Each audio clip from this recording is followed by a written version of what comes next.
Bonjour, alors aujourd'hui nous allons voir en résumé et expliquer de façon simple la glycolyse pour que vous puissiez très bien la retenir et la comprendre. Alors ici j'ai la glycolyse, donc je suis commencé par la phase de préparation.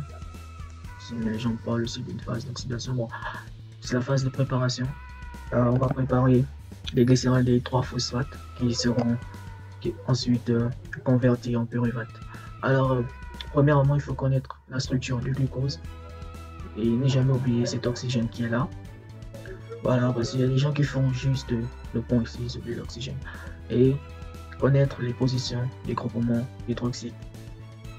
Voilà, en bas, en bas, en haut, en bas, en haut. Alors, ça c'est la biochimie structurelle. Donc, nous on fait de la biochimie métabolique, donc on va s'intéresser uniquement à la glycolyse et aux réactions. Donc, je peux parler un peu des structures, mais ça sera plus sur la préparation du glycérol des 3-phosphates. Donc ici, nous avons le glucose. Première réaction. Donc je mets 1. Je mets 1 en rouge.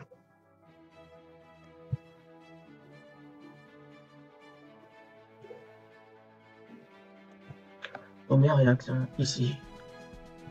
On a le glucose qui est phosphorylé au niveau du carbone 6, ce carbone-là, pour donner le glycérol et le glucose 6-phosphate. Donc, glucose 6-phosphate parce qu'on a ce groupement phosphate qui vient de l'ATP grâce à l'exokinase ou la glycokinase, spécialement dans le foie pour la glycokinase. L'exokinase, elle est présente dans toutes les cellules. Alors, l'exokinase, ça veut dire transfert de groupement phosphate. Donc, c'est une enzyme qui est capable de transférer un groupement phosphate sur d'une molécule à une autre. Donc, elle va transférer un groupement phosphate de l'ATP sur le carbone numéro 6 du glucose, et ce qui va donner le glucose 6-phosphate. On parle de glucose 6-phosphate parce que le groupement phosphate est là sur le carbone numéro 6. 1, 2, 3, 4, 5 et 6. Voilà. Ça, c'est la première réaction. Et puis, nous passons à la deuxième réaction. C'est la réaction d'isomérisation. Je mets 2 parce qu'on va voir en tête, on évolue. Ça, c'est une deuxième réaction. Deuxième réaction. Alors, ici, qu'est-ce qu'on a? On a le glucose 6-phosphate qui vient d'être formé ici, qui sera isomérisé en fructose 6-phosphate. Comment cela se fait-il? Cela se fait grâce à l'intervention d'une enzyme, une enzyme de phosphoexosisomérase. Phosphoexosisomérase, donc elle va s'appliquer à tous les os pour les isomériser. Voilà. Donc, on a le glucose ici, on a le fructose. Faut toujours retenir la forme pyranose du fructose. Voilà, la forme pyrane. Ici, on a le carbone 1, carbone 2, carbone 3, carbone 4, carbone 5, le carbone 6. Donc, pour faire joli, c'est le carbone qui est lié. Ce sont des liaisons covalentes carbone-carbone. Donc, il faut s'assurer que le reste soit écrit du côté gauche. Donc, vous avez sur le fructose, c'est phosphate. Et puis, on passe à la troisième réaction de la glycolyse. Ici, on a le glucose 6-phosphate qui est le fructose 6-phosphate, autant pour moi, qui est phosphorylé grâce à la phosphofructokinase 1, parce qu'il y a d'autres phosphofructokinases, notamment la phosphofructokinase 2 dans une autre réaction. La phosphofructokinase 1 va, comment dire, phosphoryler, va prendre le groupement phosphate, un groupement phosphate de l'ATP pour le transférer sur le carbone numéro 1 ici du fructose 6-phosphate, et on va avoir cette molécule là qui est le fructose 1,2 bisphosphate. Bisphosphate parce que, pourquoi pas biphosphate à la place de bisphosphate ici? Parce que tout simplement les carbones qui portent les groupements phosphate sont énormément éloignés. On a 3 carbones entre eux, on a 4 carbones entre eux. Donc on peut pas dire biphosphate, mais on dit bisphosphate. Phosphofructokinase 1. Et je note ici que la première réaction est irréversible. La deuxième réaction également est irréversible. Voilà, je vais revenir quand je vais faire un bilan total. Alors ici, en réaction numéro 4, en réaction numéro 4, c'est une réaction qui de coupure, je vais dire ça comme ça, c'est une coupure. Donc il faut bien comprendre cette coupure parce que c'est un piège dans plusieurs examens. Voilà, on a une aldolase qui va intervenir au niveau du fructose 1,6-biphosphate pour la cliver, pour la couper. Et selon cet axe, la coupure se fait selon cet axe-là. Il faut suivre parce que c'est là que tout peut se jouer. Au cours, par exemple, d'un examen. Je ne sais pas si je peux faire ça. Je ne peux pas. Voilà, selon cet axe-là. Donc, on a cette partie. Donc, je reviens. On a cette partie-là qui va former. Je suis là, sélectionné. L'oxygène à l'intérieur.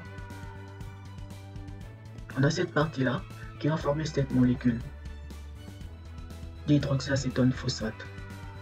Donc le carbone numéro 1, 2, le carbone 3 vont former le dihydroxyacétone phosphate.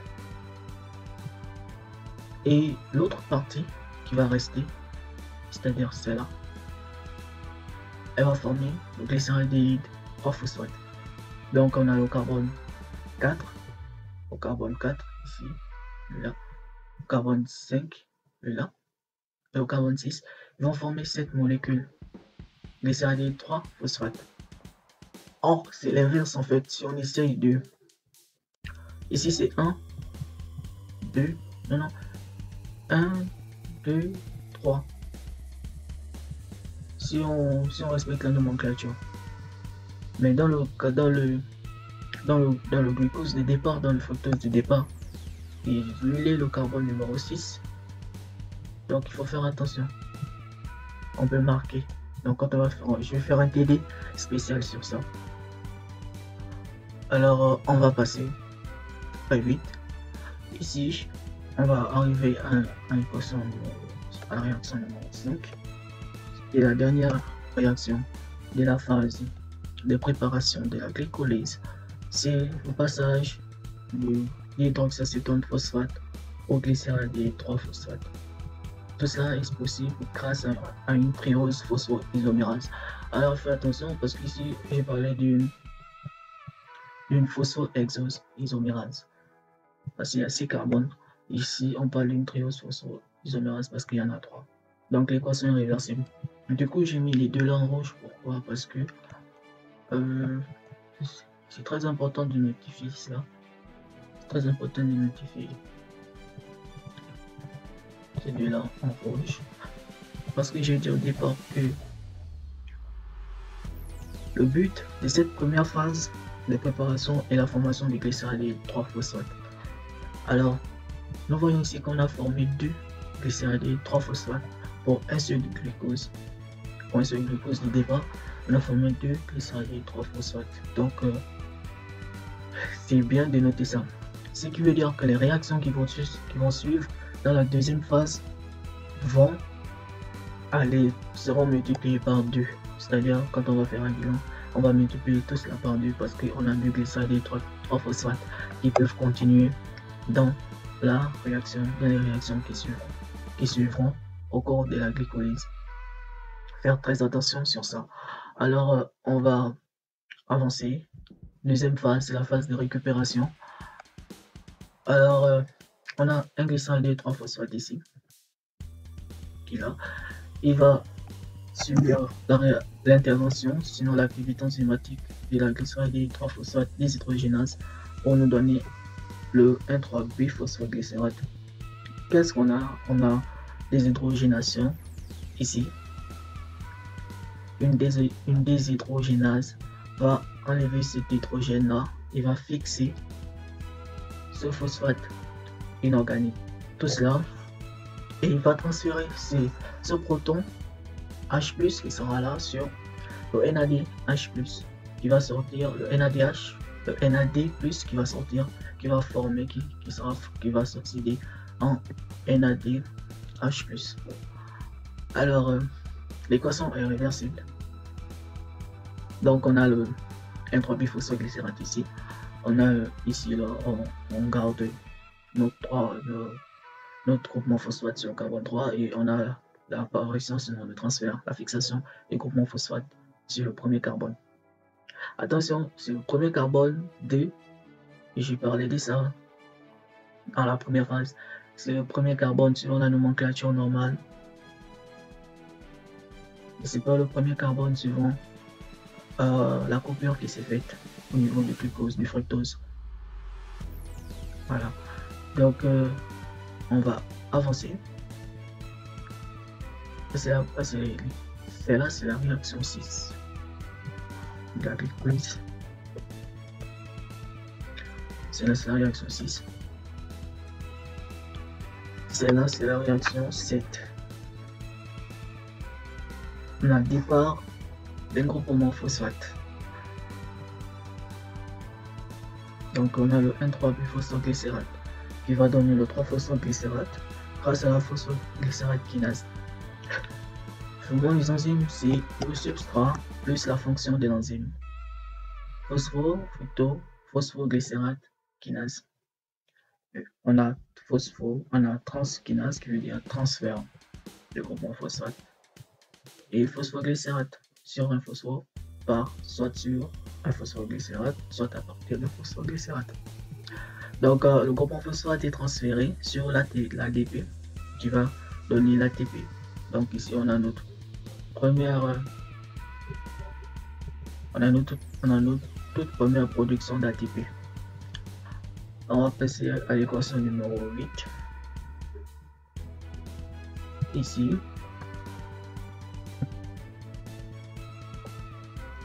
l'équation numéro 8. Donc nous avons la phosphofructose, nous avons le 3-phosphoglycérate qui va donner le 2-phosphoglycérate grâce à une phosphoglycérate mutase. Mutase parce qu'il permet le déplacement d'un groupement sur une chaîne carbonique. Donc il va passer ici. Le groupement phosphate passe au carbone numéro 2 et c'est ce que nous avons tout simplement ici. Donc on passe à l'équation numéro 9.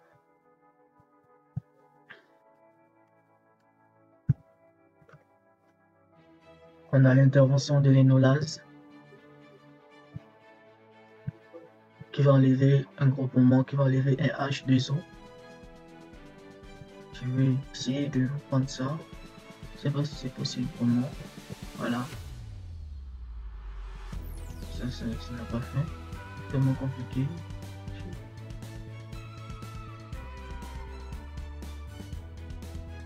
Non, ça ne veut pas.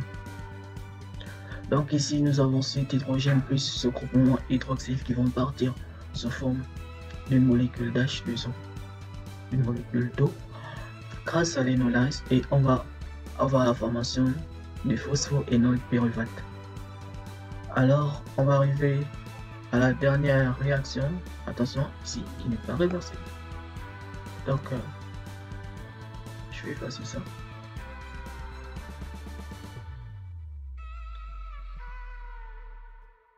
Voilà, la réaction n'est pas réversible, attention. Elle est irréversible cette réaction. Donc, je vais faire une flèche comme ça. Voilà. C'est une réaction irréversible et c'est la réaction numéro 10 de la glycolyse. 10e réaction. Donc, le phosphoénol pyruvate va subir l'action de la pyruvate kinase, transfert du groupement phosphate sur l'ATP, sur l'ADP pour former l'ATP et le pyruvate. Ce qui va rester, c'est le pyruvate.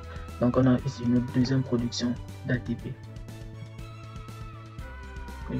En vert. Voilà. Donc, on a dit que tout cela est multiplié par 2. Donc, on a formé 2 ATP pour un seul glycérol et 3 phosphates. Donc, si on multiplie ça par 2, ça fait 4 ATP. On a utilisé ici un NAD+. Donc on va multiplier par 2, ça va donner 2 NAD+. On a utilisé ici un PI, on va multiplier par 2, ça va nous donner 2 PI.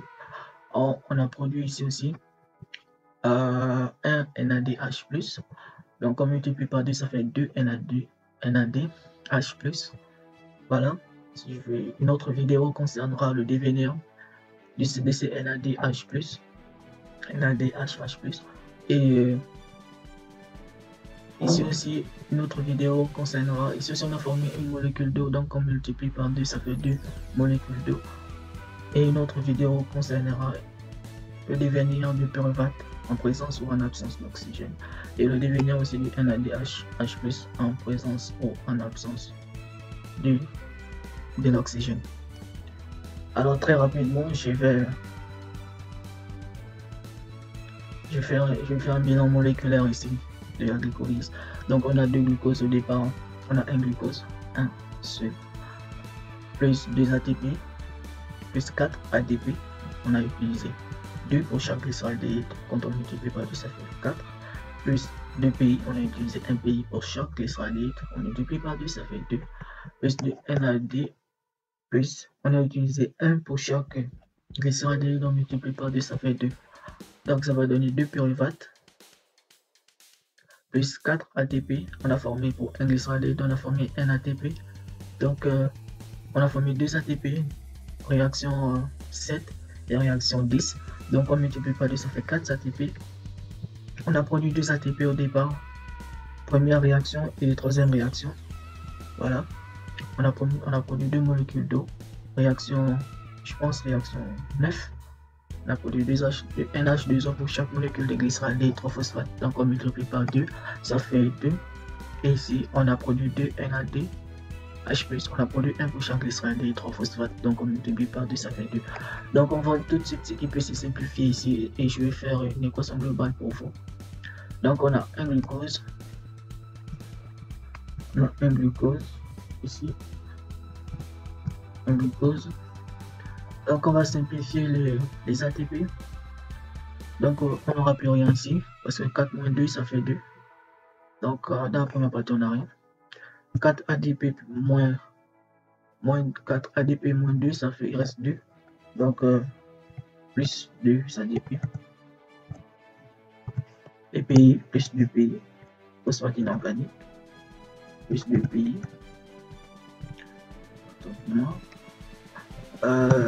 Plus de NAD plus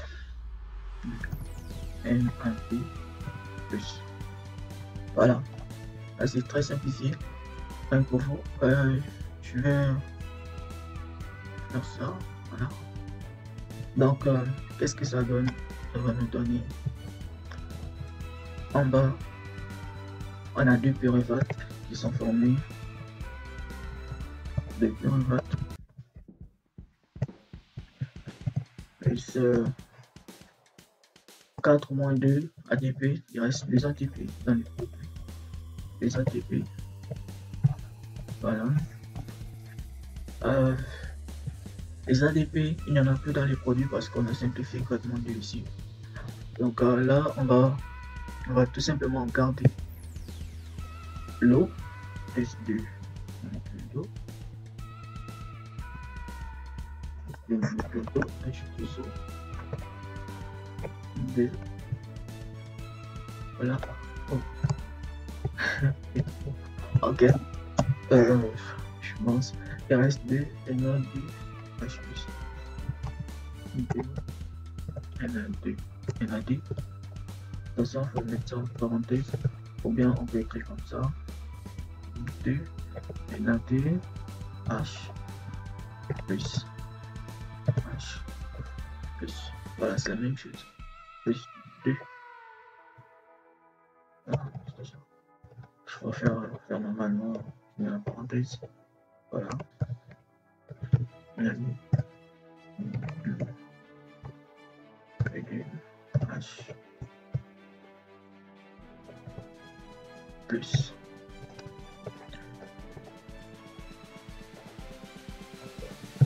Voilà.